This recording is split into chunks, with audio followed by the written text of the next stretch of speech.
روز 2 اپریل سال 2024 در روز عید سعید فطر در شهر کراسنودار در جنوب روسیه یک مرد 39 ساله زاده تاجیکستان در حالت مستی در کوچه در بین مردم رگ‌های دستانش رو بریده قصد جان خود کرده است.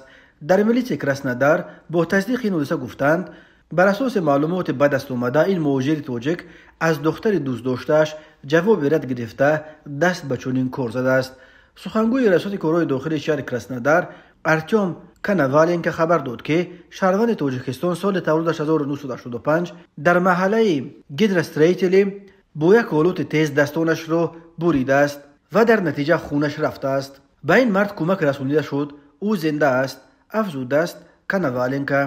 در پلیس کراسنودار هم چنین گفتند که مرد خارجی ظاهرا مست بود. به گفته خودش سبب چنین اقدام رد شدن پیشنهاد عشقش به یک دختر شده است. تفصیلات دیگری حادثه دسترس نیست. اسم مرد تاجیک نشر نشده است. درباره دختری که این مرد تاجیک به خاطر عشق او تیار بود که از بر جانش گذرد یگان معلومات تا حال به دست نآمده است. مرد زاده تاجیکستان را به دست طبیبان سپردند که طبابتش کنند.